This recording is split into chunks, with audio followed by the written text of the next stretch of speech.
मित्र, कमरेचा बेल्ट कसा लावायचा याची थोडक्यात माहिती देतो. कारण भरपूर लोक चुकीच्या पद्धतीनं कमरेचा बेल्ट वापरतात. उभं राहून लावणे किंवा बसून लावणे हे चुकीची पद्धत आहे. कधी कमरेचा बेल्ट वापरताना पहिला बेल्ट हा बेडवर असा ठेवायचा. जी बाजू आतली आहे ती अशी वर करायची. काका या इकडं वर चढा, बसा. बरोबर कमरेच्या लेवलला बरोबर असं बसायचं. आणि त्यानंतर काका झोपा तुम्ही आता. ते बरोबर स्पाईनच्या सेंटरला असं घ्यायचा आणि त्यानंतर दोन्ही पाय गुडघ्यात वाकवा. थोडंसं कंबर वर उचला थोडीशी आणि त्यानंतर असं बरोबर ॲडजस्ट करून घ्यायची.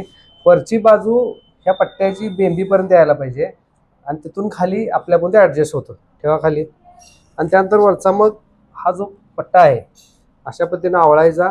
आणि त्यानंतर आता श्वास घ्या मोठा, सोडा. श्वास रोखून धरा, श्वास रोखून धरा, सोडा, सोडा आणि रोखून धरा. अशा पद्धतीने पट्टा लावायचा आणि जो काही वेलक्रो असतो तो अशा पद्धतीने तुम्ही ॲडजस्ट करू शकता. त्यामुळे काय होतं की बरोबर कम्फर्टेबली म्हणजे बेंबीच्या लाईनला पण लावलं आपण. अगदी बरोबर बेंबीच्या लाईनच्या खाली पण आलं. बरोबर पाचही कमरेच्या म्हणजे कव्हर झाले आणि श्वास सोडून लावल्यामुळे बरोबर जितकं कम्फर्टेबल पाहिजे तसं कम्फर्टेबल बसतं. काका आता एक साईडला उभा राहा. हां या खाली उभा राहा. तुम्हाला कसं वाटतं आता? कम्फर्टेबल वाटतं? छान वाटतं.